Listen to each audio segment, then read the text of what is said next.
Hello everyone, this is Johannes. And this is Cinema. And you are watching Board Gaming Ramblings. And today we are taking a look at Llamaland. This is a new puzzle game from designer Phil Walker Harding, and it's published by Lookout Games. It plays from 2 to 4 players in 30 to 60 minutes. Yeah, so this game just basically came out of nowhere. Like, most of Phil Walker Harding's games are really well known. Like, he's a good designer. He made, for example, the amazing game Bärenpark. Yeah, we want his games. The not so good game Gingerbread House, but we enjoy puzzle games like that. And this game just basically just appeared at a web store where I buy board games sometimes, and I was like, that is a game I've never heard about. And I went to Board Game Geek and it was like 2021, like it's new, I've never heard about this game, so we got it and now we played it, and that is why we're doing this review, just to make you know what reviews are. So this is a brand new game. You are basically puzzling puzzle pieces like this on top of each other. So you start with a little square and you're gonna build with these pieces and try to build pieces on top of each other, which is harder than it looks. And when you do that, you're gonna get resources, and for those resources you'll be able to feed llamas to come live in your little village. So then you get these adorable little llama pieces that you can place on your village and play with the game. You're also going to be able to get villagers that will give you abilities, and you're going to continue doing this until either there's only 4 of these pieces left, or until there's only 1 type of llama, because there are a potato llama, there's a cacao llama, and there is a corn llama. Mice yes, llama? Corn llama. That's what it's called in not Norwegian. So that's what you're going to do in the game. So as always, let's start talking a bit about the artwork and the components. It's super cute. It looks really cute, the components and artwork. I love the llama cards. If you can show it. It has like a cacao, what do you call it, saddle. And the potato llama has a potato saddle. And it just what does the corn llama has? A corn saddle, yes.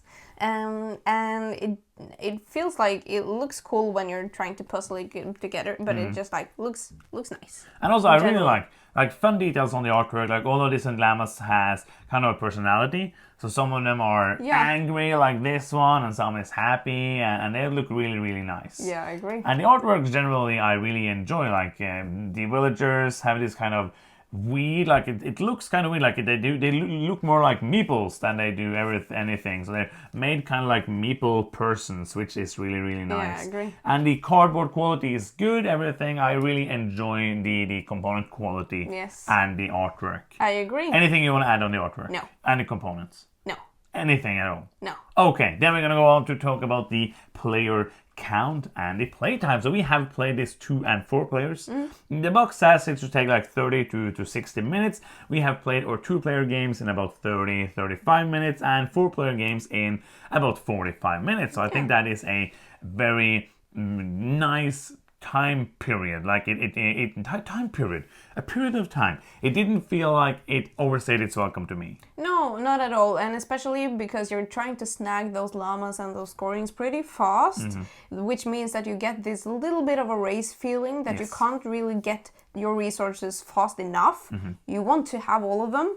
So I don't feel like it comes like quite like a shock to me every time the game is over. I'm just like, no, I wanna buy more llamas. Oh yeah, and absolutely. Like the 2-player game, which we played before we played the 4-player game, is a bit more relaxed. Like, when you play the 2-player game, you feel like you will be able to do most of the stuff because you have end game goals you can go for, and you feel like you get that happening. And when we played 2 players, every time the rows of llamas got emptied before we got to the end, because there's 2 ways the game can end. Either if there's, I said it earlier in the game, so just rewind that and find out for yourself.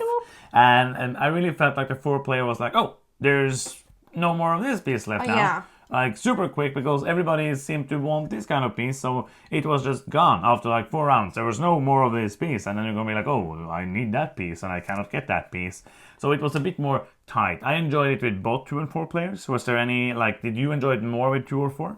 No, I actually enjoy both of them, but as you said, like, if I want a casual game, like, the 2-player will be more casual. I feel like it's more cutthroat when 3 people of the 4 you're like playing together are trying to get 4 corn llamas. Yes. Because there aren't enough for everybody, and you're kind of when we played 2 players, it was a higher chance of getting to score more than in the 4-player game. And also, when you're playing with 2 players, like all games, like you have a stack of tiles. If I see this tile and I want it, the chance of me getting it in a 2-player game is a lot higher than in a 4-player game, because there's 3 other people who might take this piece, and in a 2-player games there's only 1 player who might do that. That is so let's true. talk about the gameplay, because player count is always good, but the gameplay is where it's at. Is it good? Is it bad? Is it horrible? Or is it good? It's very simple, but that is not a negative thing. No. You take a tile and you place a tile,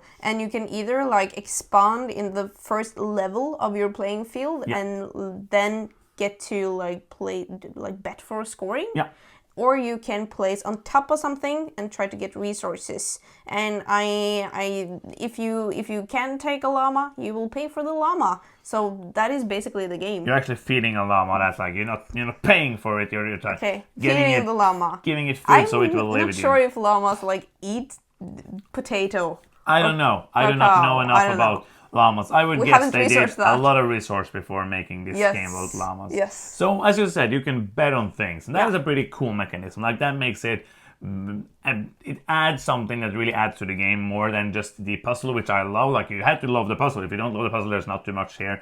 But the fact that you basically, in most games, when you have end of game goals, it's like, oh, no, I have that. I'm going to claim that and get the points. And the first player who claim it gets the most points. That's how it's normally done. But here, as you said, when you expand, you can basically bet on one of the goals. So you take your little betting thing, you have 4 of them, betting thingy, and you're going to place it on one of the goals. And there's 7 goals in the game. So you're going to add it to a goal, and the first player adds have the possibility to get more points. Yeah. But then you don't have to be able to do that. But you're thinking like, oh, I'm going to try to go for that. Yeah. And after you placed your 4 tiles, or earlier if you somehow need to, you can then, when you expand, you can move it. If you see like, oh, I'm not going to be able to do that, so I'm going to move it to somewhere else.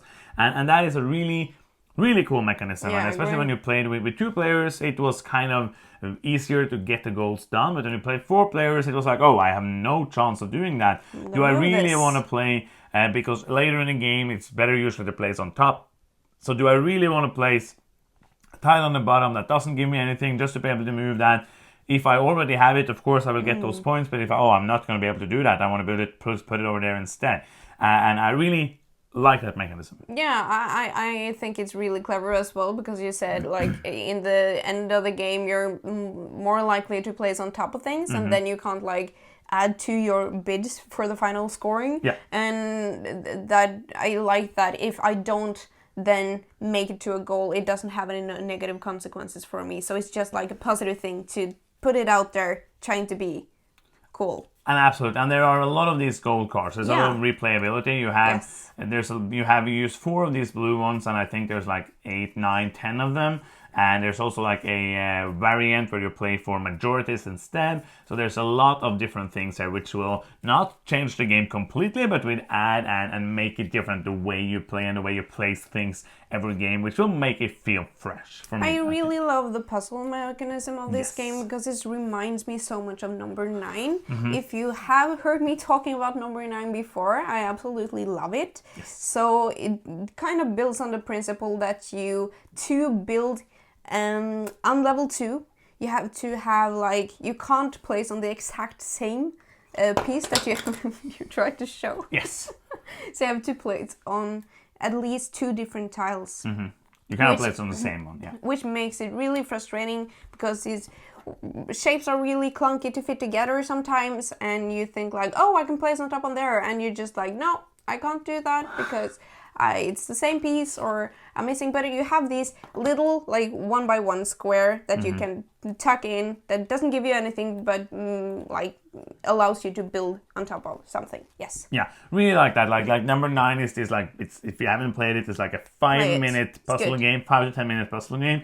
So this takes kind of the inspiration from that, the horrible pieces, and makes it into a bigger, meatier game. Yeah. Another thing, like, you also have to add these llamas, which is really nice because that adds a blocking element. And depending on what kind of goals are out there, sometimes you can just stuff them away in a corner. But sometimes you want to have them like on level 3 or level 4, and that's going to probably block the way you can plays even more. So it adds like another element to the puzzle, which I really enjoy. Yeah, I agree. So should we do some final thoughts? Like Yes. there's not that much stuff to say about this game, so let's do some final thoughts. Do you want to begin? Yes, I can do it. I really enjoy this game. It was more cozy than I thought. I don't know what I thought before, but number 9, Phil Walker Harding, cute llamas. I don't know what can go wrong. So I just really like the game. I think it's like a good to great game, maybe a 7.5, I think. I'm just overall pleased with this. Yes, I love this game. I think this is a really, really good puzzle game. You have to like the puzzle, of course. Yes. If you don't like the puzzle, there's not too much. But I really like it. The thing is, like, it's so simple. Like, you can teach it super, super simple. You take a tile, you place a tile, you can feed a llama. And that is simple enough and good enough. And then you add the really cool betting on the scoring mechanisms. And those are, especially with 4 players, those are hard to work towards. So you have to work hard to get them and squeeze out that last llama. You're not actually squeezing out a llama, but squeezing out those points, getting that. I was like so close to getting like 15 bonus points because I didn't get that last potato llama last night, and that was horrible. And it's just llama. so, like, if you like puzzle games, if you enjoy Tetrimino games, if you enjoy that, you're gonna like this. For me, right now, I enjoy this more than I like Bärenpark. Oh, because cool. Bärenpark has, most of it because Bärenpark has a setup that is as long as the game. And that is horrible. And then Bärenpark is a good game. I like it. It has a bit more interaction maybe than this has. And it has that really, it's very different. Like, this is more like a free-form puzzle game. That is very like strict puzzle game. But I have more fun with this. It might be because it's Cult of the New, so just know that. Because that's it. It is new and shiny. So in 2 years, I might say something else, just so you know. But for now, I really like it. I think it's an amazing game. I'm gonna give it an 8.5. Cool. I think it is a very, very clever puzzle game. Very simple, easy to teach, but good to play. And Nice. that is a new game for Phil Walker Harding that I think you should check out. Yes. Highly recommend from me. So Thumbs that up. is the end of this video. It's done. That's it. That's the end. You can see on the timeline on YouTube that there's almost no seconds left of the video. Yeah. That means we're coming to an end. And if you are still here and you have not subscribed, what are you waiting for? It's free. It's fun for everyone. You can do it now. Welcome back. And also click the bell button so you get notifications every time that we put out a new video. If you want to do something that's not free but still fun, you can go to patreon.com/boardgamingramblings and help us out there. And that is the end. Thank you so much for watching. I'm Johannes. I'm Sunwa. And you've been watching Board Gaming Ramblings, and bye bye.